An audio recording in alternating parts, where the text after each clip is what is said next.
देखो, कांग्रेस ना तो जाति के नाम पर, ना धर्म के नाम पर, ना हिंदू मुस्लिम के नाम पर वो वोट नहीं लेती। कांग्रेस हमेशा विकास के नाम पर वोट लेती है। जब से भारतीय जनता पार्टी का बोर्ड बना है, लोगों के जूते घिस गए, पट्टा तक उनको नहीं मिल रहा है। उन्होंने जाजम व्यवस्था की थी कि एक व्यक्ति एक बार ही चुनाव लड़ सकता है, तो इन्होंने जो खुद का कहा हुआ, खुद के नियम और शर्तें बनाई हुई वो खुद ही तोड़ रहे हैं कि दूसरी बार चुनाव नहीं लड़ने मिलेगा। उम्र की ने बाप पार्टी बनाई है।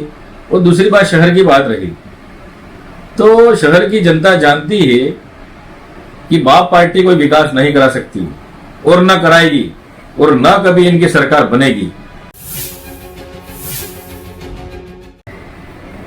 वो आज नगर परिषद की लॉटरी हो चुकी है, सागवाड़ा नगर पालिका और नगर परिषद की। इसमें कैटेगरी वाइज जो भी लॉटरी की प्रक्रिया है वो पूरी हो गई है। हमने भी हमारा जिला कांग्रेस कमेटी की ओर से वरिष्ठ नेताओं ने मिलकर भरत जी नागदा को हमारा कैंडिडेट मतलब सभापति का नियुक्त पार्टी की ओर से कर दिया गया है। अब जो हम नगर में जाएंगे, वार्डों में जाएंगे, विकास को लेकर जाएंगे। देखो, कांग्रेस ना तो जाति के नाम पर, ना धर्म के नाम पर, ना हिंदू मुस्लिम के नाम पर वो वोट नहीं लेती। कांग्रेस हमेशा विकास के नाम पर वोट लेती है। भाईचारे के साथ रहने, वसुधैव कुटुंब की भावना के साथ कांग्रेस रहकर काम करती है और विकास करती है। हम विकास ही हमारा विजन है। लेकिन भारतीय जनता पार्टी का कभी राम भगवान को लाते हैं, कभी गौ माता को लाते हैं, कभी हिंदू मुस्लिम कार्ड खेल कर ये वोट ले जाते हैं। लेकिन जनता जान चुकी है, डूंगरपुर शहर की भी आज जब से भारतीय जनता पार्टी का बोर्ड बना है, लोगों के जूते घिस गए, पट्टा तक उनको नहीं मिल रहा है। और वो फाइलें कब से नगर परिषद में पड़ी है, उनको पट्टा नहीं मिला। और इनके बीच में दलाल हैं जो मोटी रकम खा रहे हैं, मोटी रकम ले रहे हैं और काफी पट्टों के नाम पर दूसरा कुछ भी उनको काम कराना हो, आम व्यक्ति को काफी भ्रष्टाचार हुआ है। भ्रष्टाचार के खेल में डूबी हुई है डूंगरपुर की नगर परिषद। और जैसे व्यवसायकर की बात देख लो, बोले जमीन की बात देख लो, इस तरह से काफी भ्रष्टाचार हुआ है। इसकी हम जांच कराएंगे और आम व्यक्ति को बिजली हो, सड़क हो, स्वास्थ्य हो, जो भी इनकी क्षेत्र की समस्या हो उसको पूरी कराएंगे। कांग्रेस का बोर्ड सागवाड़ा नगर पालिका में पूर्व में कांग्रेस की का बोर्ड था, उसके बाद में बीजेपी से जो उलटफेर हुआ, आगे में वहां की क्या रणनीति रहेगी? देखो, वहां कांग्रेस का बोर्ड था, करोड़ों रुपए दिए कांग्रेस ने, वहां काफी विकास भी तो कराया। उलटफेर बीजेपी तो कुछ भी कर सकती है, न तो ये संविधान को मानती है, न कानून को मानती है। जब मर्जी हो तब कुछ भी कानून नियम बना देती है। तो ये संविधान को मानने वाले नहीं है। अगर इनकी 400 सीटें आ जाती, ये तो संविधान को खत्म करने वाले थे, ये तो आरक्षण विरोधी है। तो इस तरह से भारतीय जनता पार्टी क्षेत्र का विकास आज 2.5 साल होने आ गया, एक नए पैसे का काम नहीं किया है। और काफी बार बार मिट्टी उलट रहे हैं, कोई घास लगा रहे हैं, इसमें करोड़ों का घोटाला हुआ है। इसकी जांच कराऊंगा मैं। अभी जो है अपने रिंग रोड भी ये दिख रहा है, जो लाइटें लगी हुए, खंबे पोल लगे हुए हैं, जैसे कलेक्ट्री मार्ग पर इधर वो मिट्टी थी उसको हटाया, वापस मिट्टी डलवाई, कितने का बिल फर्जी उठाया इन्होंने। जो मिलने वाले थे एक ही व्यक्ति के नाम बार बार टेंडर उसके हो रहे हैं, कैसे हो रहे हैं? ऑनलाइन टेंडर भी जो मिलने वाले उनके टेंडर हो रहे हैं।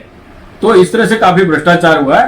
भ्रष्टाचार को लेकर हम जनता के बीच में जाएंगे और जनता को आज तक पट्टे के चक्कर मारे, जूते घिस गए, फिर भी इनके वो जो पहले नगर परिषद में उड़ा था कि भाई काफी पैसा लेकर फिर इनको पट्टा दे रहे हो, एक व्यक्ति को पट्टा दे दिया, उसी जमीन का दूसरे वही खसरा नंबर दूसरे व्यक्ति को भी पट्टा दे दिया, तो वो तो उलझ गया, उनको पट्टा ही नहीं मिला। तो इस तरह से काफी भ्रष्टाचार का खेल हुआ है, इसकी हम जांच करेंगे। चुनाव से पहले सभापति का चेहरा घोषित करना कितना निर्णायक साबित होगा? तो निर्णायक साबित होना नहीं होना जनता के हाथ में है, जनता तय करेगी। लेकिन हमारी पार्टी की ओर से हमारे वरिष्ठ नेता, भले भगोरा जी को हो, भले दिनेश जी घोड़िया को हो, भले शंकर यादव जी को हो, प्रेम कुमार पाटीदार जी को हो, नांदूराम जी माली हो, असरार अहमद जी हो, इस तरह से 36 कौम ने मिलकर ये चेहरा तय किया है कि हमें भरत जी नागदा को हमारा प्रत्याशी घोषित करना है। तो घोषित कर दिया, सबने मिलकर किया सामूहिक। सागवाड़ा में अभी तक घोषित नहीं हुआ, प्रत्याशी घोषणा कब होगी? हो जाएगी, वो भी बहुत जल्दी हो जाएगी।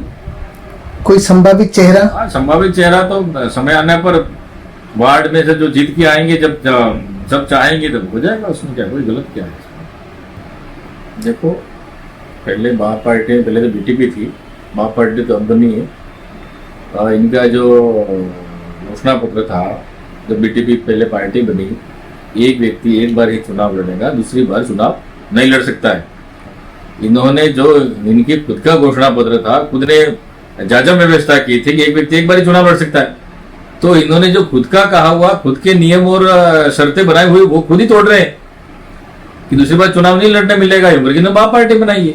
और दूसरी बात शहर की बात रही, तो शहर की जनता जानती है कि बाप पार्टी कोई विकास नहीं करा सकती और न कराएगी और न कभी इनकी सरकार बनेगी।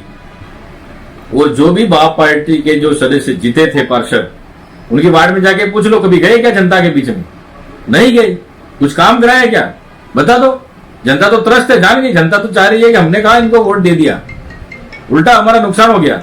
तो उस वार्ड में और विकास नहीं हुआ। उल्टी जनता जान चुकी है इनको कि ये भी भारतीय जनता पार्टी की तरह जोर से बोलते हैं, झूठ बोलते हैं और काम कुछ नहीं करा सकते। वापस जनता का मोह कांग्रेस की ओर हुआ है। पूरे देश में सब जान गए हैं कि भाई मोदी जी जब से आए, देश त्राही त्राही हो गया है, हाहाकार मच गया है। किसान परेशान, महिला परेशान, सब परेशान। आज डीजल का दाम, पेट्रोल का दाम, गैस का दाम, ये सब महंगाई बढ़ गई है। तो किस पे? आम व्यक्ति गरीब पर ये आर्थिक नुकसान हो रहा है, आम व्यक्ति का जेब खाली हो रहा है।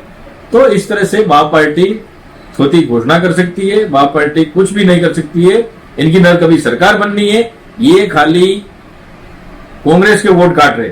जो बाप पार्टी जिस वार्ड से लड़ी है, वो किसके वोट है? कांग्रेस के वोट है। तो कांग्रेस के वोट काट कर ये बीजेपी को फायदा दिलाना चाहती है। लेकिन अब वापस युवा और जो भी कुछ गए थे, वो हमारे कांग्रेस के परिवार के थे लोग, वो वापस कांग्रेस की ओर आ रहे हैं, हमसे मिल भी रहे हो, बात भी कर रहे हैं। अब की बार हम तो बिल्कुल कांग्रेस के साथ ही। जैसा कि आपने पूर्व में आरोप लगाया था कि राजकुमार रोत भाजपा के ही पदाधिकारी हैं अंदरूनी तौर पर, और उनके परिवारजन भी सारे। तो मैं तो लगा क्या रहा हूं है, पहले भी तो मैंने कहा है, ये तो एबीवीपी के थे, मैं एनएसओ में था, एनएसओ के सदस्य में बना। ये कॉलेज में आए तब क्या थे? एबीवीपी के सदस्य थे। इनके परिवार की छानबीन करो, कौन कहां क्या है बताओ। मोदी जी के साथ फोटो खिंचा रहे हैं, अमित शाह जी के साथ, उसके बाद किरोड़ी लाल जी के साथ, भजन लाल जी के साथ। गणेश गोगरा का फोटो है क्या किसी बीजेपी के नेताओं के साथ? मैं भी खिंचा सकता हूं, लेकिन हमारी विचारधारा नहीं मिलती उनसे। तो इनकी विचारधारा मिलती है, उनके साथ बैठ रहे हैं। कभी इनके पहले प्रदेश अध्यक्ष था, वो क्या नाम बीजेपी का, जोशी कोई था, उसके साथ पार्टियां बना रहे हैं। वो भी फोटो फेसबुक पे चल रहा था। तो ये लोग जोर से बोल के, झूठ बोलकर कांग्रेस के वोट काट रहे हैं, बीजेपी को फायदा दिला रहे हैं। ये मोदी जी के और अमित शाह जी ने भेजा है इनको कि आप तो जाओ क्षेत्र में, कांग्रेस को भी गाली दो और हमको भी, पार्टी को गाली दो, तुम तो कांग्रेस के वोट काटो, फायदा हमको वैसे ही मिल जाएगा। तो ये इसी राह पर चले हुए हैं। ये भला नहीं कर सकते। जैसे इन्होंने कहा था, मैं कहना चाहता हूं, एक इन्होंने ये आरोप लगाया था कि इनका वीडियो बहुत जल्द है। तो कहां है भाई वीडियो? वो धर्म कोड को लेकर बात की थी, तो इनका वीडियो वो तो कहां? अभी तक वीडियो मिला नहीं, कहां चला गया वीडियो? तो ये झूठ बोलने वाले लोग हैं। हरियाणा का पानी गेंजी काटा लाएंगे, आज तक तो नहीं आया। आया क्या बता दो? भोगीलाल पंडित जी का जो स्कूल कॉलेज है, उसका नाम बदल देंगे, 5 विभाग को नौकरी लगा देंगे। 2018 का घोषणा पत्र इनसे मांगिए आप, इसमें से आपने एक भी घोषणा पूरी की हो तो बता दे। आप एक भी घोषणा पूरी की हो तो क्या ये कुछ कर सकते हैं? क्या ये योजना बना सकते हैं? कुछ कर सकते हैं क्या? कुछ नहीं कर सकते। ये सिर्फ यहां पर जातिवाद, धर्मवाद, क्षेत्रवाद। पहले कह रहे थे कि हमारे बिलोगेज पार्टी है, अब तो सब आ गए आपके अंदर। अब कौन से समाज की पार्टी रही? समाज तो रहा ही नहीं अकेला, सब आ गए इसमें, सभी जाति आ गई। तो ये तो समाज की पार्टी रही कहां? ये तो जैसे कांग्रेस, बीजेपी, ऐसे तुम्हारी पार्टी बन गई है। तो समाज समाज करके खाली समाज के नाम पे अपनी दाल रोटियां सेक रहे, राजनीतिक रोटियां सेक रहे, और कुछ नहीं है। जनता जान गई है, आने वाले समय में इनको करारा जवाब देगी।